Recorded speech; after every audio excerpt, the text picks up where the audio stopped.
Ambassador Kexthal adjusted her ceremonial robes as she stepped off the transport ship onto the gleaming platform of Nexus Station.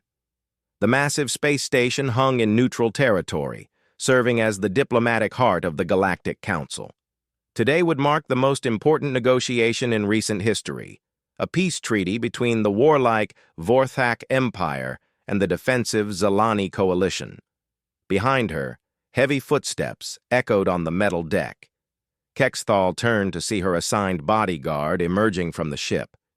She still couldn't believe the council had approved her request for human protection. The human was tall by galactic standards, standing nearly 2 meters high. His broad shoulders filled out a simple black uniform that looked almost primitive compared to the advanced armor worn by other species guards.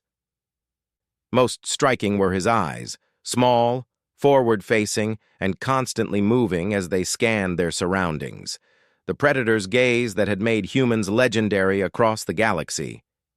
"Ma'am," the human said, his voice surprisingly soft for such a large being. "I'm Sergeant Marcus Chen.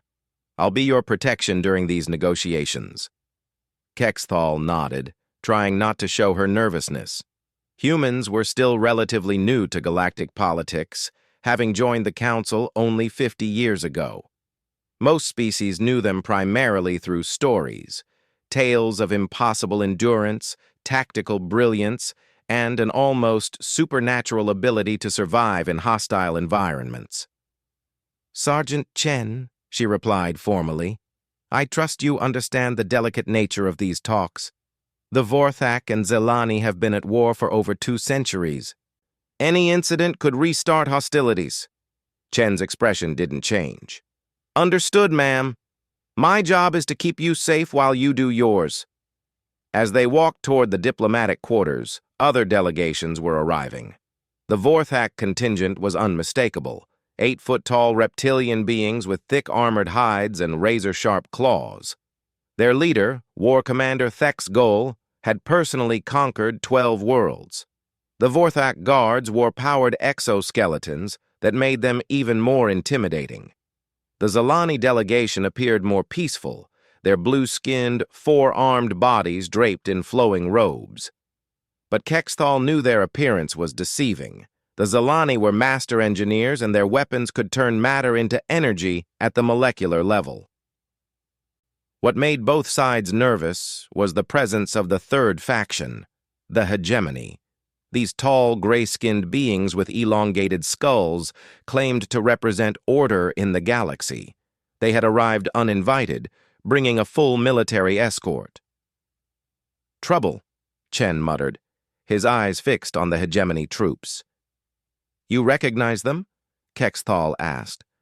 "Not the species, the formation. They're not here for protection. That's an assault pattern disguised as honor guard." Kexthal felt her stomach twist. The hegemony had been pushing for expansion rights in both Vorthak and Zelani territories.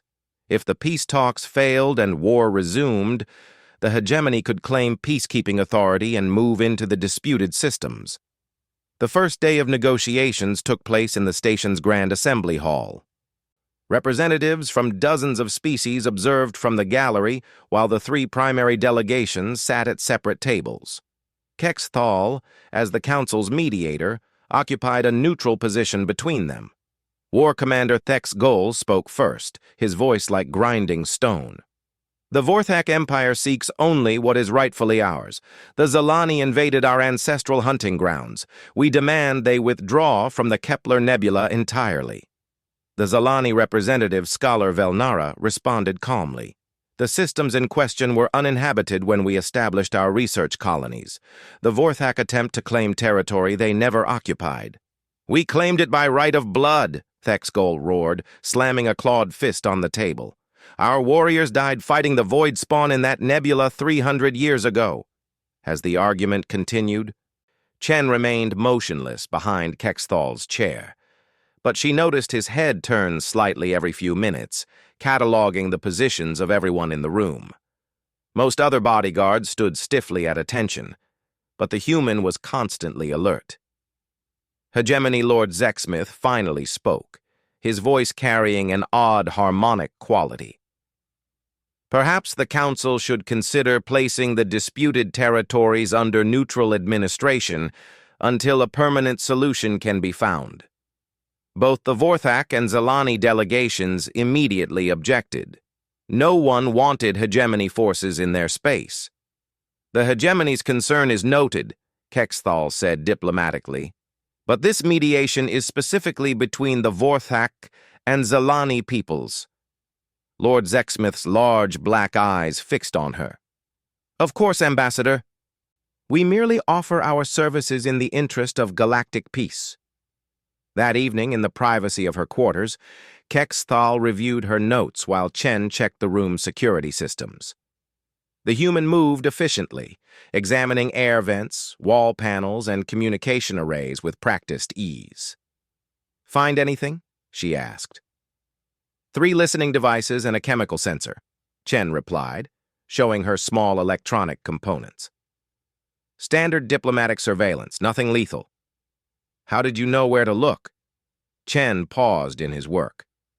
Ma'am, humans have been spying on each other for thousands of years.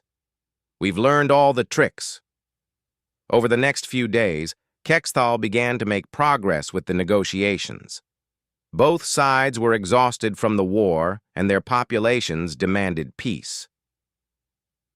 The key breakthrough came when she proposed joint mining rights in the disputed systems, with profits shared based on population needs rather than military strength. But the hegemony delegation grew increasingly agitated as agreement seemed possible. Lord Zexmith requested several private meetings with both sides, always emphasizing the chaos that would result from an unsupervised peace. On the 4th night, Chen woke Kexthal from sleep. Ma'am, we need to move. Now. She sat up, immediately alert. What's wrong? I've been monitoring hegemony communications. They're planning to stage an incident during tomorrow's signing ceremony. Make it look like one side attacked the other. How do you know this? Chen held up a small device. Human intelligence gathered. Your translation matrix doesn't pick up the hegemony's subsonic communication frequencies. We do. Kexthal stared at him. You've been spying on them? Ma'am, my job is to protect you. That includes protecting the peace you're building. The next morning brought the final negotiation session. The treaty was nearly complete, with both sides having made significant concessions. The signing ceremony was scheduled for that afternoon with representatives from across the galaxy in attendance. Chen had shared his intelligence with station security, but they were skeptical. The hegemony had diplomatic immunity and a reputation for honorable conduct. No one wanted to accuse them without absolute proof. As delegations gathered in the assembly hall, Chen noticed subtle changes in the hegemony's formation. Their guards had shifted positions, and several carried equipment that wasn't standard diplomatic protection. They're going to make their move during the ceremony, he whispered to Kexthal, when everyone's focused on the signing. The ceremony began with formal speeches from both War Commander Thexgol and Scholar Velnara. As Kexthal prepared to present the treaty for signatures, she saw Chen tense beside her. Across the hall, a hegemony guard was reaching into his equipment pack. Chen's hand moved to his sidearm, a simple projectile weapon that most species considered primitive, but he didn't draw it yet. The hegemony guard pulled out what looked like a ceremonial scanner, the type used to verify document authenticity. To most observers, it appeared completely normal, but Chen's enhanced vision caught the subtle modifications that would turn it into a weapon. Ma'am, he said quietly, when I move, get me the modified scanner in the hegemony guard's hands, began to emit a high-pitched whine that only Chen's enhanced hearing detected. In less than 2 seconds, it would discharge an energy pulse designed to look like a Zalani disruptor blast, aimed directly at War Commander Thek's goal. Chen moved faster than most species thought possible for such a large being. His hand snapped to his sidearm while his body pivoted toward the threat. The simple projectile weapon cleared its holster in a motion so fluid it seemed like one continuous blur. The hegemony guard was still bringing his disguised weapon to bear when Chen's first shot took him center mass. The impact sent the tall gray figure spinning backward, his device clattering harmlessly to the floor. Chaos erupted in the assembly hall. Vorthak guards roared battle cries and drew their plasma rifles. Zalani security activated their energy shields with crackling sounds. Diplomats screamed and dove for cover while their various bodyguards tried to locate the threat. But Chen wasn't finished. His predator eyes had already identified the second phase of the hegemony's plan. 3 more guards throughout the hall were reaching for concealed weapons, each positioned to create maximum confusion about who was attacking whom. Chen's second shot dropped a hegemony operative who was drawing what appeared to be a Vorthak plasma blade. The third took down another who had pulled out a device that would have projected Zalani energy signatures. The fourth hegemony agent managed to activate his weapon, a sonic disruptor aimed at the crowd of civilian observers. Chen's final shot punched through the being's chest armor just as the weapon discharged, sending a harmless blast into the ceiling instead of into the fleeing diplomats. The entire engagement lasted 11 seconds. "Stay down!" Chen shouted to Kexthal as he advanced toward the fallen hegemony guards, weapons still ready. Around the hall, other security forces were finally reacting, but they seemed confused about what had actually happened. War Commander Thek's Goal rose from behind his overturned table, plasma rifle in hand, his reptilian eyes fixed on Chen with a mixture of respect and suspicion. "Human, why did you fire?" "To prevent a war," Chen replied calmly, not lowering his weapon. "Check the devices your people are securing. They're designed to mimic your weapons and Zalani technology." Scholar Velnara emerged from behind her delegation's energy shield, her 4 arms moving in agitated patterns. "This is exactly the kind of incident we feared. Violence erupting during peace negotiations."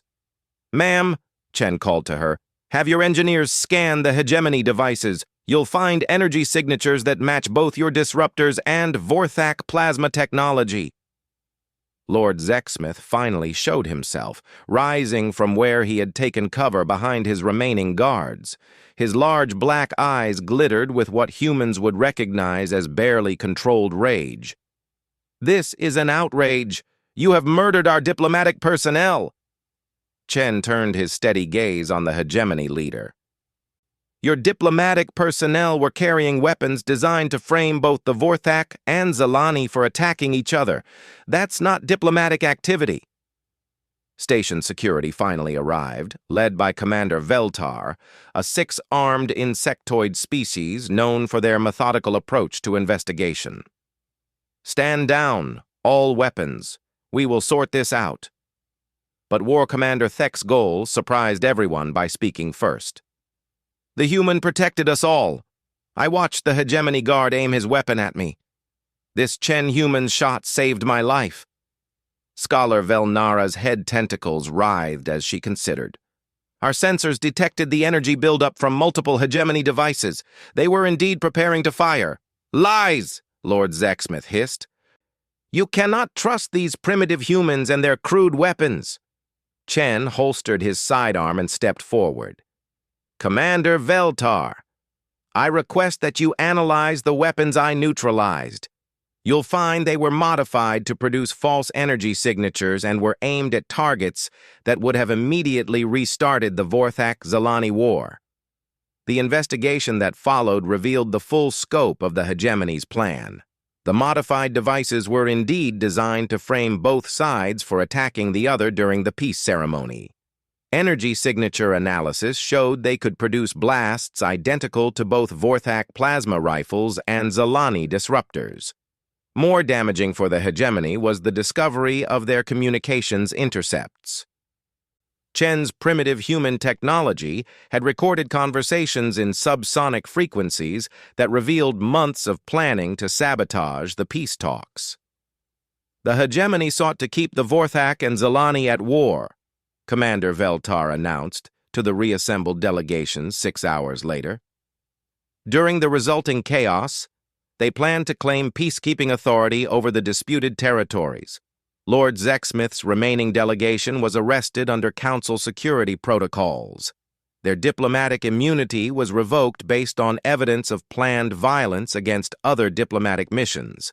But the real surprise came during the evening briefing. War Commander Thex Gol approached Chen as the human stood guard outside Kexthal's quarters. "Human Chen," the massive Vorthak rumbled, "I would speak with you." Chen straightened but remained alert. "War Commander, you fought well today. Your reactions were faster than any warrior I have seen, and your aim was true. But I do not understand your weapons. They are so simple." Chen considered his response carefully. "Sometimes simple is better, sir. Complex weapons can be jammed, hacked, or turned against you. A projectile weapon is just metal moving very fast. Hard to argue with physics." The Vorthak's laugh sounded like grinding stones. "Yes, I see the wisdom. But your people fight strangely. No honor challenges, no battle cries, no ritual. You simply act. We fight to win, War Commander. Everything else is just noise." Thex Gol studied the human for a long moment. "Your species is young in the galaxy, but perhaps we have much to learn from each other.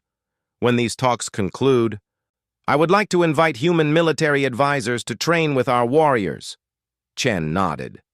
"That would be something for our governments to discuss, sir." Meanwhile, Scholar Velnara was having her own conversation with Ambassador Kexthal about human capabilities. The Zalani had always prided themselves on their technological superiority, but Chen's surveillance methods had detected threats their advanced sensors missed. "How did he know about the hegemony's communication frequencies?" Velnara asked. "Our equipment should have detected any standard transmission methods." Kexthal smiled. "Humans don't always use standard methods. They've developed techniques based on thousands of years of warfare on their homeworld. Sometimes their primitive approach sees things our advanced technology overlooks. Perhaps we should consider exchange programs with human intelligence services," the Zalani scholar mused. "Their perspective might complement our technological abilities." The next morning brought the actual signing ceremony. Security was tripled, and the remaining hegemony delegation had been expelled from the station. Both the Vorthak and Zalani sides seemed more committed than ever to making peace work. As Kexthal prepared to officiate, she realized something had fundamentally changed. The near disaster had brought the two warring sides together in a way pure negotiation never could. They now had a common enemy and a shared understanding of how outside forces had manipulated their conflict. "Today marks not just the end of war between our peoples," War Commander Thex Gol declared as he signed the treaty, "but the beginning of a new alliance against those who would exploit our conflicts." Scholar Velnara added her signature with a formal statement. "The Zalani Coalition agrees to joint defense protocols with the Vorthak Empire and calls for council investigation of all hegemony territorial claims." As the ceremony concluded and representatives from dozens of species applauded, Chen remained at his post behind Kexthal. But now his scanning pattern included both Vorthak and Zalani guards who had positioned themselves to help protect the human bodyguard who had saved their peace. Kexthal couldn't help but smile as she watched. 3 months after the Nexus Station incident, the hegemony made their true intentions clear. Massive fleets emerged from hidden bases in dark space, striking simultaneously at Vorthak military installations, Zalani research colonies, and council diplomatic outposts across 17 star systems. The opening salvo lasted exactly 3 minutes. In those 3 minutes, the hegemony destroyed orbital defense platforms, military shipyards, and communication relays with coordinated precision that spoke of years of planning. Their technology was more advanced than anyone had realized, featuring weapons that could punch through energy shields and armor that seemed immune to conventional attacks. But the hegemony had made one critical error in their calculations. They had assumed that exposing their plot at Nexus Station would only unite the Vorthak and Zalani against them. They never considered that it would also bring humanity fully into galactic military planning. Admiral Sarah Chen, Sergeant Marcus Chen's sister, stood before the assembled war council on the heavily defended moon base that served as their temporary headquarters. Representatives from dozens of species filled the command center, their attention focused on the tactical displays showing hegemony fleet positions. "The enemy's advantages are clear," Admiral Chen began, her voice carrying the same quiet confidence as her brother's. "Superior technology, better ships, and numerical superiority in most theaters. They've been planning this for decades, while we've been focused on smaller conflicts." War Commander Thek's Goal leaned forward, his massive frame dwarfing the human admiral. "Then how do we fight them? Our combined fleets are already taking heavy casualties." "We fight like humans," Chen replied simply. "We don't meet them in the battles they want to fight. We make them fight our kind of war." Scholar Velnara's head tentacles writhed with confusion. "I do not understand. Your species has no significant fleet assets. How can human tactics help against such overwhelming force?" Admiral Chen activated a holographic display showing human military history. For thousands of years, humans have faced enemies with better weapons, better training, and numerical superiority. We learned to win anyway. The display showed ancient Earth battles where smaller forces had defeated larger ones through unconventional tactics. Guerrilla warfare, asymmetric operations, psychological manipulation, and exploiting enemy weaknesses that more advanced civilizations had forgotten existed. "The hegemony fights like a machine," Chen continued. "Perfect coordination, optimal resource allocation, mathematical precision in every operation. That's also their weakness.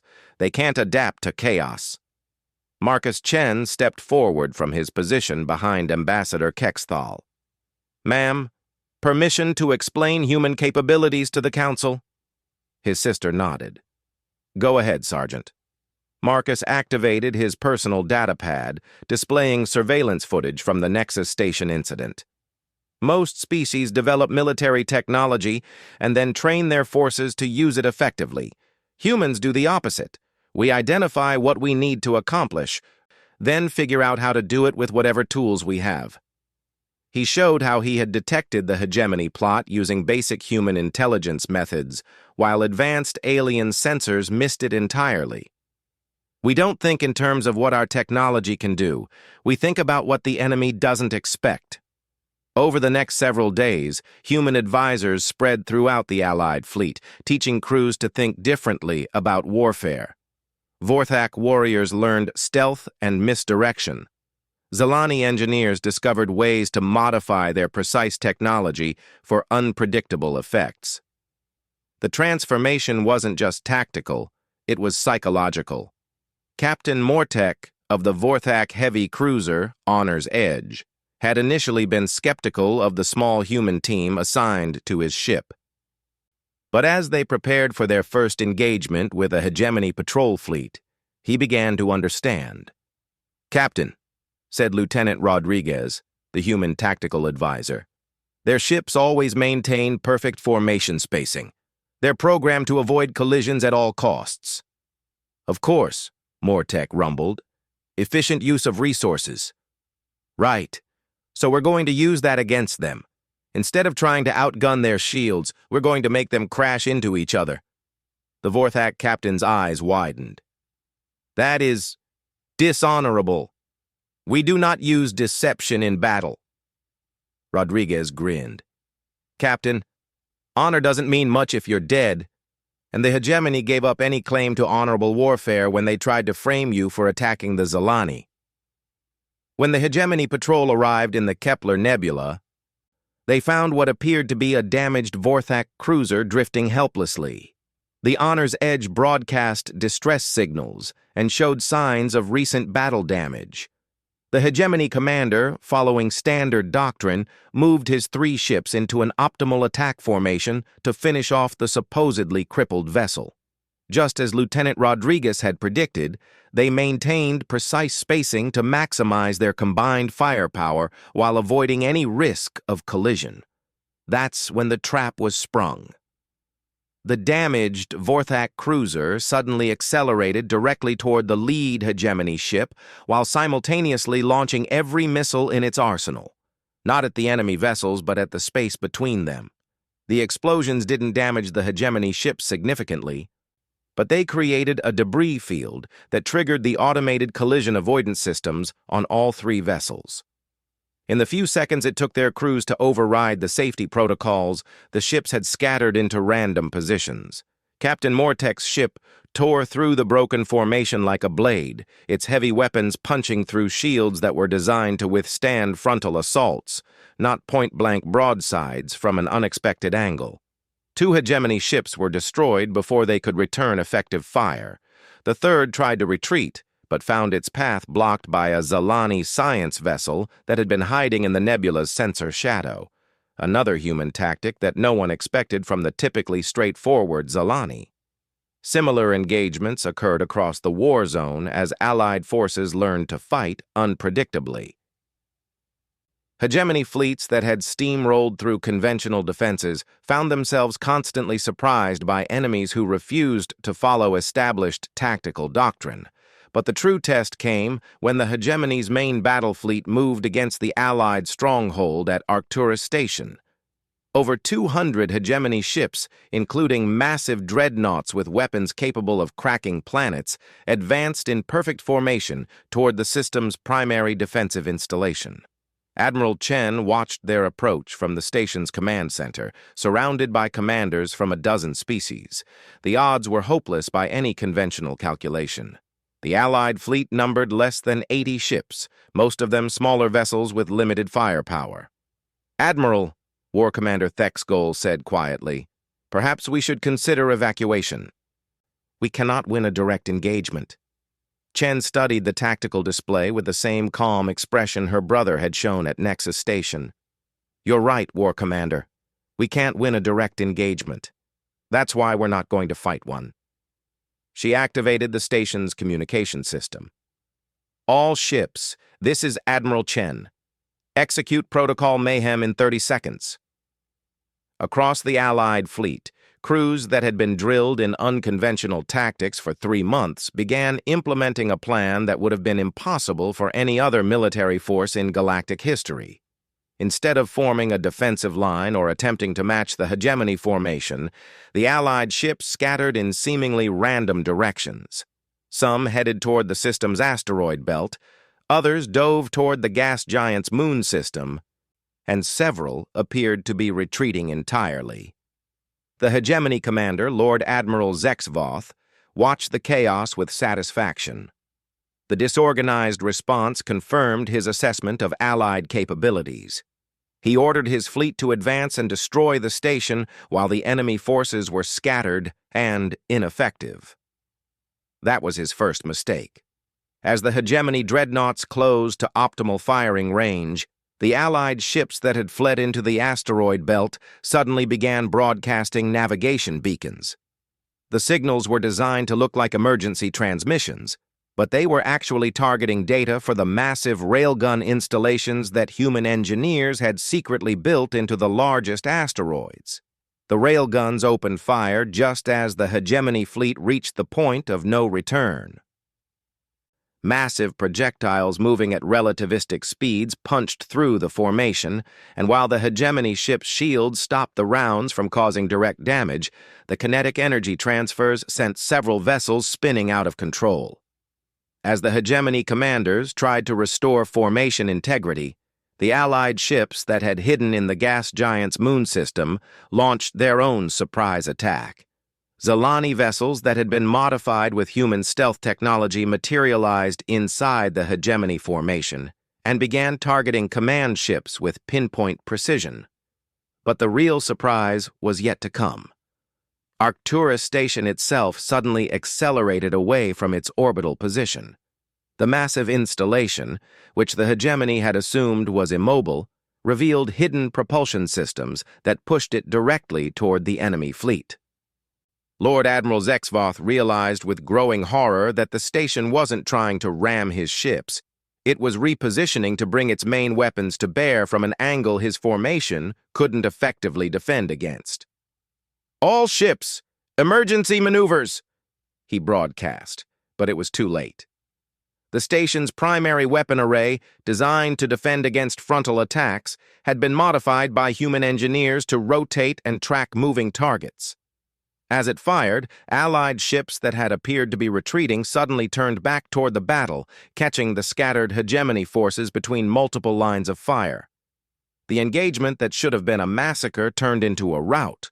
Hegemony ships, designed for precise formations and calculated attacks, found themselves constantly reacting to threats they hadn't anticipated from directions they hadn't considered.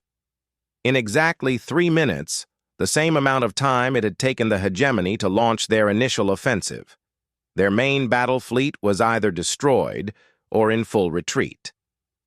Lord Admiral Zexavoth's flagship was among the few vessels that escaped, but his communication to Hegemony High Command was intercepted by human intelligence assets. "The humans have contaminated them all," his transmission read. "They no longer fight like civilized beings. They fight like animals. Clever, vicious animals that refuse to die when they should." Admiral Chen smiled as she read the intercepted message. "I think that's the finest compliment our species has ever received from an enemy." The war continued for several more months. But the outcome was never really in doubt after Arcturus Station. The hegemony's perfect military machine couldn't adapt to facing enemies who refused to follow the rules of civilized warfare. Human advisors spread the lessons of asymmetric conflict throughout the galaxy. Species that had fought the same way for millennia learned new approaches to strategy and tactics. The rigid doctrines that had made galactic warfare predictable were replaced by fluid, adaptive thinking that made every engagement unique. When the final hegemony stronghold fell, it was to a combined force that fought with Vorthak courage, Zalani precision, and human cunning. The galaxy had learned that sometimes the most primitive approach was also the most effective.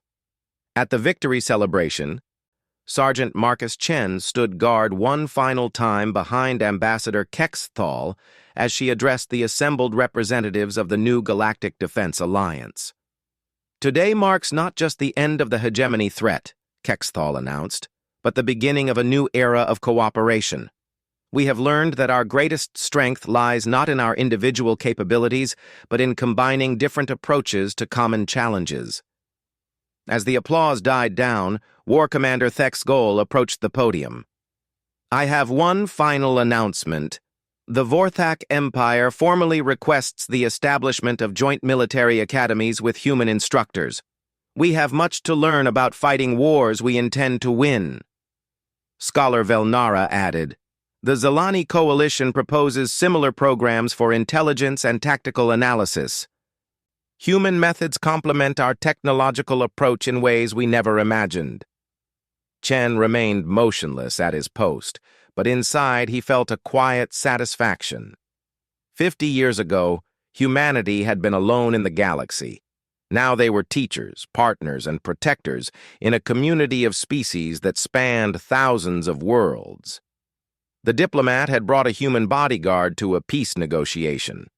In saving that peace, humanity had helped forge something much greater, a galaxy united not by conquest or submission, but by the understanding that different ways of thinking made everyone stronger. And if another threat ever arose to challenge that unity, they would face not just advanced technology or superior numbers, but something far more dangerous: the combined intelligence of dozens of species who had learned to think like humans when the situation demanded it. The war had lasted 3 minutes. The lessons would last forever. The interactions. Humans had been in galactic society for only 50 years, but their impact was already reshaping diplomatic relationships. Their combination of tactical thinking, advanced surveillance techniques, and willingness to act decisively was exactly what the galaxy needed in an age of increasing complexity. But as the delegations prepared to leave Nexus Station, intelligence reports were already coming in about hegemony fleet movements in distant sectors.